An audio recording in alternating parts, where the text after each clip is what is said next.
It's like a Murakami minus the poorly written women. The Cat Who Saved Books by Sosuke Natsukawa is a pretty fun book. I very much enjoyed reading this. I read it in about a day and a half, 2 days reading basically. I enjoyed it. It was fun, it was wholesome, it was emotional, it was relatively deep. I'm not going to say this is the best book I've read. It's not the best book I've read this year thus far, but it's a nice fun read and I highly recommend it if you like cats. Like I'd said, it's like fairly PG. It does touch on some deep topics obviously, but it's a very enjoyable read.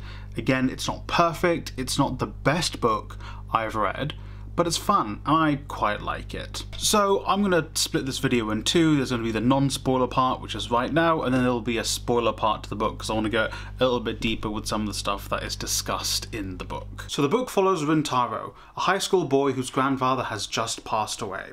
Said grandfather runs a second-hand bookshop in a small town in Japan, and Rintaro is a bit of a shut-in. He doesn't really go outside, he doesn't have great social skills, but what he does love is reading books. He adores books, and his adoration and love for books is the driving force of this book. The love for books that he has, in combination with his knowledge of books, is the catalyst for adventures he goes on. He goes on some really cool adventures with this cat, a cat who, alongside Rintaro, saves books. Along the way he learns more about himself, he learns a lot about his classmates, he also learns a little bit about certain emotions that a person like him, a shut-in, might not actually have experienced beforehand.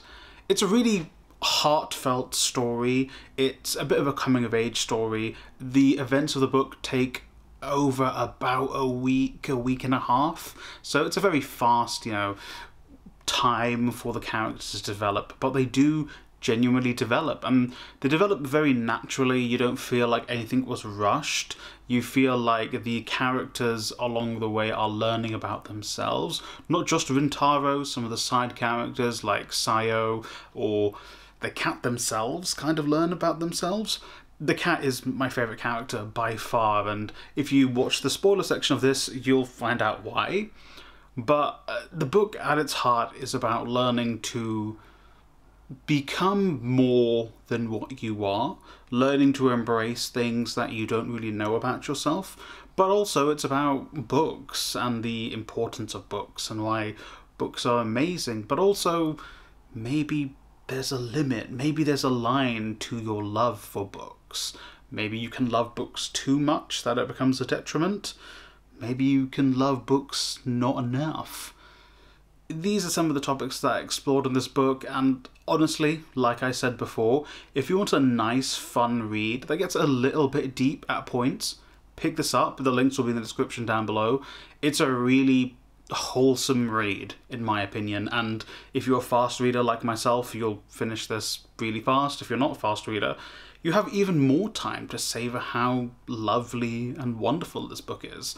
And there's also some great characters. Rintaro is a character that develops fairly well, but the supporting cast are by far my favourite, which I'll get more to in the spoiler section of the video, which is coming up next. The protagonist is approached by a talking cat. That cat tells them that they can go to other worlds, to these labyrinths, if you will, where they can go and fix people who are doing things that are affecting themselves and their heart and those around them. What does that sound like? That's right, Persona 5! Persona 5! Persona 5! Persona 5! Yes, it's kind of like Persona 5, but that's kind of what happens in The Cat Who Saved Books. The cat who is by far my favourite character. The cat is sassy, but smart and cool and suave, very much reminding me of the cat from The Cat Returns. So I just cut out a whole section of this video right here. I just felt like in the editing process it came across as a bit weird and not very well thought through. So it's going to be a weird cut now. It's a lot of fun. the story, this traveling to the labyrinths, these are the places where the cat, and they're only called the cat in the English translation, and I believe the translator's notes in particular, which I found very interesting, they never gave the cat a gender, they just called them the cat, and it was up to the reader or what they were reading into it. I kind of read the cat as a male character just because I perceived it to be like the cat from The Cat Returns, this kind of cool, smooth, suave cat who, you know, will get you out of trouble or teach you about yourself, like The Cat Returns. A very mediocre Ghibli film, in my opinion. But moving on from that, the labyrinths themselves are very cool. The characters that Rintaro meets, like, they all show this love for books, and their love for books is manifest in different ways, and it can be extrapolated to love for anything really. For example, the first labyrinth that Rintaro goes to is a man who has so many books. He has tens of thousands of books, but a lot of them are locked away. They're locked behind these cabinets that have never been opened, and Rintaro's like, you don't love books. If you loved books, you would be reading them.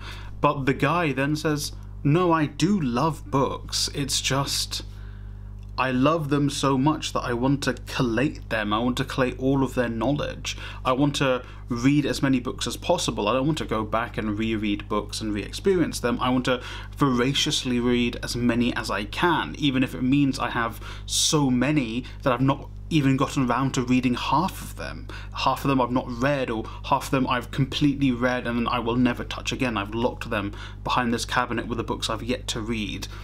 And it just kind of really gave this idea that you felt your love can become tainted by this almost overconsumption of stuff. It's something that I felt personally with the books last year.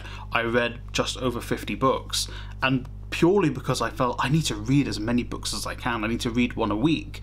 And then I came to this realization last year. I was like, I didn't enjoy that. I didn't find any joy in reading that. The way I expressed my love for books through consuming as many as possible didn't actually truly bring me joy. I didn't truly reflect my love for books. And now I'm reading books far slower. I'm going to read half as many books as I did last year. I'm going to really experience them and enjoy them. Maybe I'll reread one of the books I read. Like, for example, at Christmas time, I would love to reread this because it's so wholesome and fun. And, you know, this could be with anything that you love. It could be a person, like you try to do so much stuff, you start to spend so much time with this person, trying to do so many different things where you don't ever slow down and stop and think and like be in the presence of that person, be in the presence of this book. That's the kind of stuff that is touched upon in this book. It's really quite deep. It's not, you know, super like philosophically deep, but it's like these very slightly deep, you know, one or two layers down. So it's not too much of a, oh my god, I'm having an existential crisis reading this type book, but it's a, oh yeah, that did make me ponder a little bit, which is fun. I mean, like I said, it's not like the most thought-provoking, incredible, just greatest novel I've ever read, but it's wholesome and it's fun. Like I mentioned in the non-spoiler part of this video, the side characters are great. I spoke about the cat, but there's a couple of other ones where there's one I actually felt they should have fleshed in more, and I was really quite actually disappointed. It's one of my few gripes with this book, where this character didn't get more in-depth reading and in-depth development. I felt like the character of Akiba, who is upperclassman of Rintaro, didn't really get much. He was just kind of there to, you know, make him think, make Rintaro think. He didn't really develop as a character. There were other characters like the class president Sayo, who actually did, you know, she changed throughout the novel, which is great. But this other character, who I thought would play a much larger role in the book than he actually does, is just kind of there to be like this spectre for Rintaro to kind of be like, oh, I wish I was like him. But, you know, Akiba doesn't really show any flaws. He has one scene, or, you know, one passage even, with Sayo, who kind of reveals this, not seedy, but like jockish vibe to Akiba. That's like, I don't really like that.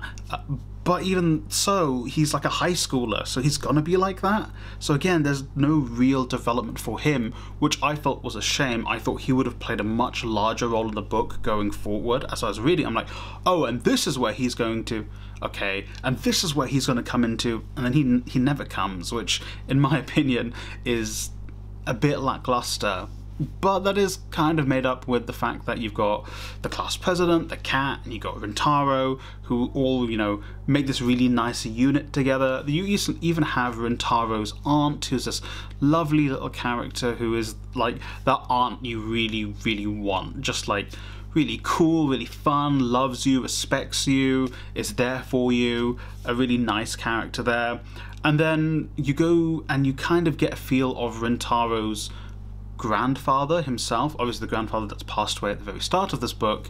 Rintaro oftentimes remembers things that his grandfather has said to him. He has almost flashbacks in scenes where Rintaro is facing peril, very much the mentor character when you're watching any TV show or you're reading any like YA book. You've got this mentor that passes away or is no longer with you. The protagonist is like, let me think, what do they teach me? And then they go back and they think about what they taught them, and that inspires the spark for Rintaro to be able to overcome the rest of the labyrinths. I won't go into the rest of the labyrinths themselves, just because as the labyrinths go on, the philosophical ideas behind them, less so philosophical, but the ideas presented get a little bit more muddy, where you have one opinion, but then you're like, okay, I kind of get the other side's opinion. And then you see how Rintaro, who also does that, deals with considering both sides of the argument, which is actually rather nice. You know, he doesn't, you know, go full on, you're wrong, you'll always be wrong. He actually is like, okay, yeah, I kind of get what you're saying, dude. However, this is how I'm going to own you. So, the book is fun. It does very good at back and forth. It's good at developing Rintaro. It's good at telling this very wholesome and somewhat thought-provoking story. Again, I'm the kind of person who, when I'm reading, I would just keep voraciously reading through the book, regardless of whatever. Perhaps someone might not. There are points where it's a bit slow. There is a little bit of a romance, which is actually quite nice, and it's not in-your-face romance. The lack of development for certain side characters is a bit underwhelming. I would have hoped that would have, you know, developed a little bit more, those characters. The ending in itself, I feel like, is actually quite smart.